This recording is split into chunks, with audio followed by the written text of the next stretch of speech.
today I'm heading to Galway for ClassicFest, run by Irish Vintage Scene magazine. So yeah, really buzzing for this one, really looking forward to it. Should be a really good day out with plenty of brilliant old classic cars, and hopefully some more mediocre ones as well. It's the first proper test of the new Mazda. So I'm probably about 2 hours away. It's started 4 minutes ago. It started at 10 o'clock, but I'm probably going to get there around midday, maybe a little bit after that. So I'm currently on the M4, heading out of the Dublin area towards Maynooth and out towards the Midlands, and then Galway eventually after that. So far, nothing to report. The car is driving fine. Thankfully, that broken rear window that doesn't wind up or wind down is a little bit annoying. Radio's not great, I can hardly hear it. Plenty of road noise, of course, at speed. But apart from those minor niggly issues, everything is okay. The interior is still pretty rancid. I must buy some masks so that I don't pick up some kind of otherworldly disease in here.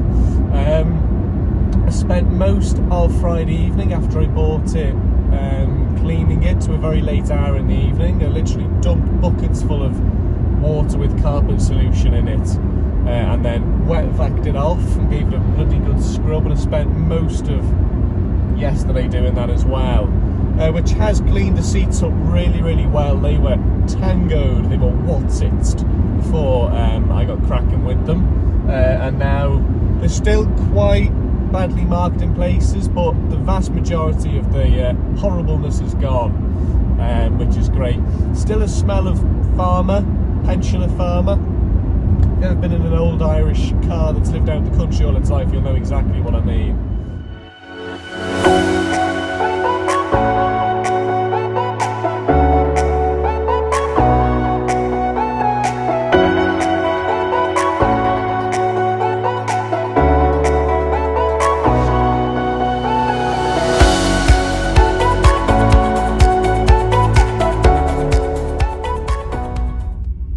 Okay, so we have made it to the Galway Racecourse here in Ballybrit.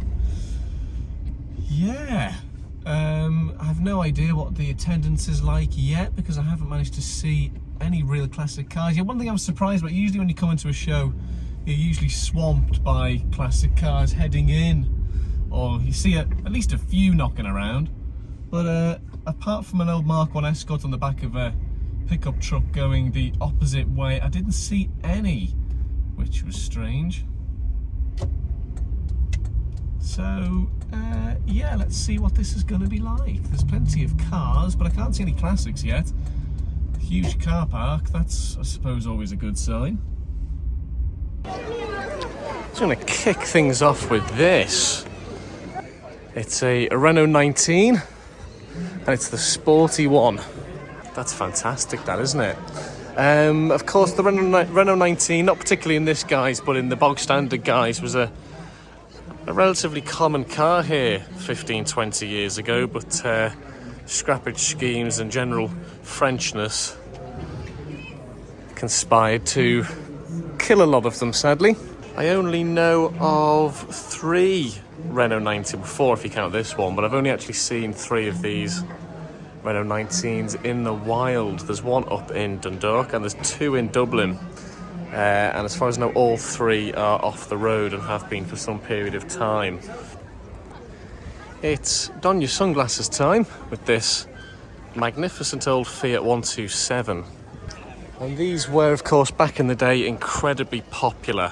They were everywhere, kind of the way maybe Yaris's are nowadays, or Micras or Fiestas. You can't turn a street corner nowadays without seeing one of them. This was the same 40 odd years ago. It's obviously lasted the test of time so far, thanks to its Zybar to rust proofing, should I say. But what a colour, very much of its time. One machine that I maybe wasn't expecting to catch my eye that has done is this fantastic old Mercedes E-Class. The reason I say so is because there's still not loads and loads of them left, but still a reasonable amount left. I particularly like this one because it's well, clearly probably still in everyday use. looked after and loved, I'd imagine, but looking a little bit worse for wear in places. But to be honest, that's the way I love old cars. I couldn't possibly walk past this and not admire it. Granada XL Estate. And the image that this thing conjures up in my mind is of joyous kids and families heading off down to the south of Ireland or out to the west or whatever for summer holidays back in the 60s, 70s and 80s. Imagine how incredibly exciting that would have been to load everyone up into one of these. 74 plates, so what are we with? 48 years old. And it looks in absolutely fantastic condition as well. That chrome work is just wonderful. You cannot, you know, if you come across a classic chromed car parked up somewhere, you just caught a glimpse of it, you know you've seen something special because that flash of chrome grabs you every single time. Yeah, that's fantastic. And of course, in holiday spec, it's got the picnic gear in the back. Of course, being an old Volvo fan, I couldn't help but stop look at this fantastic old S60. I particularly love these swooping lines here at the back and those fantastically crafted rear lights that sit in with the rear wing. They just look fantastic. This old Escort is certainly a candidate for the most ordinary car here today, and of course a car that I dearly love. I remember growing up, these were everywhere, and that would have been when they were about probably, what, 15, 20 years old at that stage, but there were plenty still knocking around then. Around what? Kind of 05 to kind of, they started disappearing around 2011, 2012 really, didn't they? But yeah, these are fantastic. Sadly, the old dreaded tin worm got an awful lot of them. And used to make a really fantastic noise whenever you started the engine, a really agricultural clattery noise, which you could never really mistake. But sadly, I'm going to have to deduct points for the non-standard wheel trims on this one. But it has got a sunroof. Now, as you'll all know very well at this stage, I'm a sucker for a non-GTI, lovely basic early-ish Golf, which this one certainly is, and this one's really got my crappy senses tingling because it's a diesel and it's beige too. Yeah, it's fantastic. I really, really like this. And of course it would have hailed from the era of the very, very early kind of diesel technology, late 70s, early 80s, I suppose. So I don't suppose this would have been particularly sought after back then, really. Bit of a trailblazer for a technology and a fuel that, you know, we all use today.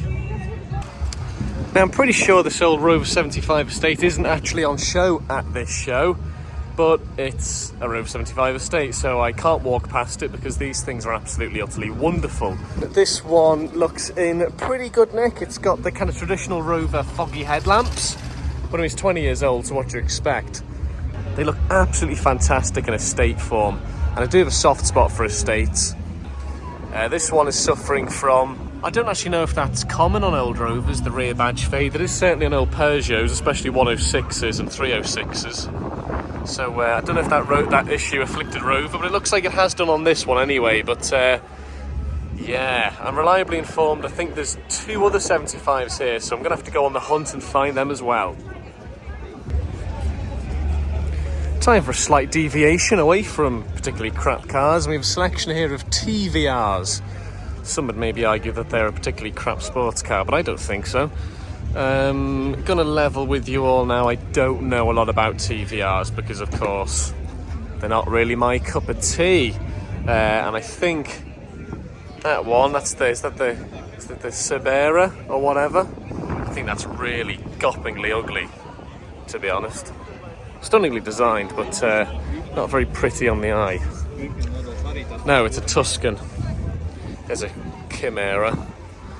Did they even do a Cabrera? I don't know. Did they ever? Have I just imagined that out of nowhere, somewhere? Don't know.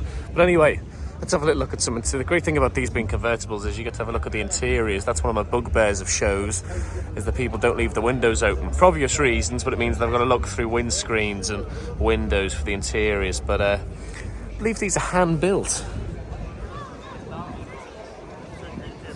I'm sure they're lovely places to sit. But certainly no Mazda Demio, that's for sure. Not one, but two Vauxhall Calibras. And for anyone of a certain vintage, they'll remember the road test that Chris Goffey did of them. Of one, should I say. And the absolutely wonderful intro to that little VT where he was at Cosford Aerodrome looking at one of the Hawker Hunters and was comparing and contrasting the aerodynamic shape of that to the aerodynamic shape of the Calibra.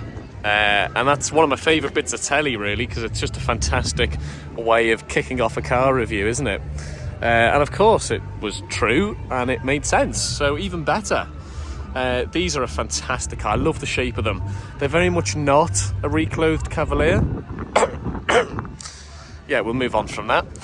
Sadly, though, these both have got non-standard wheels, which I don't really think are doing them much favours, to be honest. There's nothing wrong with the original wheels, but not everyone's a stickler for originality the way I am. They're both facelift models with the mid to late 90s Vauxhall grille on them. Little V kind of shape thingy. But yeah, I gotta say, they're a very, very, very sharp shape, aren't they? That one's missing its rear badge, sadly. If I could find one of these at sensible money, then yeah, I probably would have one at some stage. I'd love to try one. An old Fiesta. These are brilliant. And this is a model I've never heard of before, the Crescendo model. Ford had a fantastic habit around this era of just throwing names at cars. You know, like, what do we have here? The Escort Bonus, the Fiesta Frascati, the Fiesta Cayman, the Fiesta Classic. There was Fiesta pretty much flipping everything, to be honest. This has really stolen my heart. Look at those original trims and everything. 1.1. So absolutely perfect for this era of extortionate petrol prices. Yeah, I am saying that everyone should go back to driving old Fiestas. Wouldn't the world be such a good place?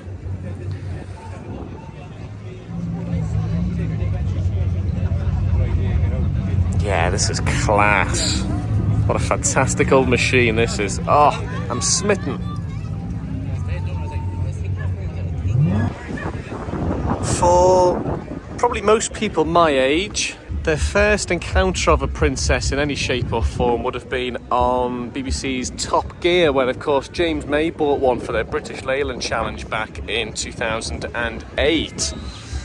That one was a cracking little car. It won the challenge, but sadly was drowned because of course they have no understanding of the value of old classic cars, sadly. Ratings win, I suppose, and old cars get destroyed. But this one is a lovely little thing. I have seen a couple of princesses at shows, but not for probably the thick end of a decade. A long, long time. These are absolutely fantastic. One of the facts that we learned from James May on that Top Gear episode was the obscured windscreen wiper spindles. That is a reason to own one, probably. That velour interior is utterly sumptuous. Look at those armrests. Oh, this one's actually the masculine model, the Prince's. Again, it's one of those missed British Leyland opportunities. It's thoroughly heartwarming to see the humble old Micra getting some appreciation at classic shows. And not before time. 97 plate, this one. It's got some minor paint issues, but there's that Nissan anti-theft system, NATS sticker that I'd forgotten all about, that all of them had. Yeah, that's class, that, isn't it? Original Irish car. It's the Micra Light model, which I would assume probably means it's got literally nothing in extra equipment. It's got a radio, which is all you need in a car, really, isn't it? But yeah, that's fantastic, that, isn't it? Yeah, I think this old Carina is definitely going to win today's Shonky Car of the Show award. This thing is battered, bruised. Yeah, there isn't really a panel on it that hasn't got a mark. It's what I would describe as traditional Irish country spec. But again, a bit like that Mercedes earlier on. It's just really, really endearing. And I love seeing a car that's from 95 because it means, of course, it's the same age as me. So that's always a bit special. A Volvo Estate. Did I tell you I own one? Of course, I'm going to have a soft spot for these. I've got even more of a soft spot for the pain au chocolat, or the... No, I don't think they are, sorry. Are they sausage rolls in the tinfoil tray there? Because I'm bloody starving. Anyway, yeah, look at this. This is class, isn't it? I've actually just noticed a bit of what looks like bubbling on the tailgate there, on the leading edge of the roof, sorry. But old Volvos will just live forever. This is a 960 24 valve. And it's got the SIPs, the side impact protection system. My V40's got that as well, which will keep you nice and safe in the event of an accident. A pristine looking interior. This show's been a little bit disappointing for people with windows open. They're probably expecting showers, so they've closed them, understandably, of course. But haven't gotten too many interior shots all afternoon, sadly. Here's an old car that holds a particular place in my heart and in my own personal history. It was an Astra of this vintage that was the first ever car that I was ever in when I was transported back from hospital in 1995. Here we have Brian, the owner of the Astra. Done an awful lot of work to it. And I'm going to have a little, as I was saying a second ago, it's the first time I've sat in one of these for probably easily well over 20 years. I just wait till that Mini's gone so we get the proper noise. Hang on a second. There we go. Cassettes and all, so you can see them on the radio. Oh, look at that, like cassettes and all, look. Some between the seats. Fantastic. Now these are brilliant, and I love the upholstery's fantastic, isn't it? Yeah. That's so of its time. It's class. You get patterns like that anymore. No, you definitely don't, no. Lovely little tiny glove box, look at that. You know, nothing in there, look. Ah, fantastic. Yeah. Listen, that is brilliant. And keep fit windows. You know what? I love the non-airbag ones. Because when they put the airbag in, they were massive. They were horrible, big, ugly things. Obviously an awful lot safer, but... What's your mileage? 128, I mean, it's actually not really that many, is it? What a lovely car. You don't mind if I give it a little bit of beans, do you? I'll pop them out. But there we have the back seats. They've probably never even been sat on, have they? Yeah. Oh, fantastic. I'll leave that open actually in case we... Oh, here's the dealer briefing for this. Okay, yes. Okay.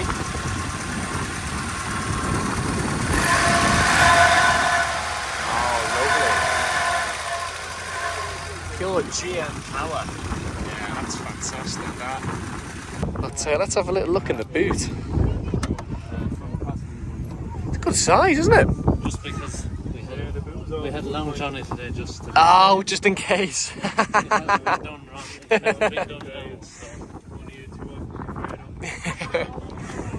Full size spare as well, huh? Original tyre on it and everything. Yeah, and fantastic. Yeah, Jack toolkit, the whole lot. Looks really, really solid in there as well, doesn't it? yeah, we did a bit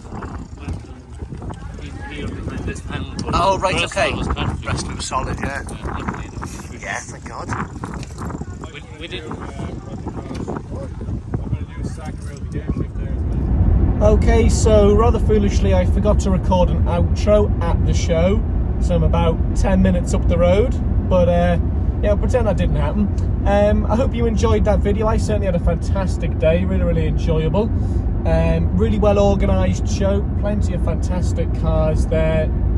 Just a really, really good day out. So yeah, kudos then to Irish Vintage Scene for organising that event. It was brilliant, and in such illustrious and beautiful surroundings, as well as Galway Racecourse. There's a Toyota Supra going past there, one of the cars that was on display.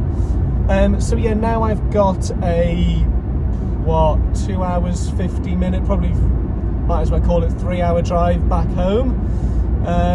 So yeah, touch wood that the Mazda stays nice and reliable, and this is a carefree journey back.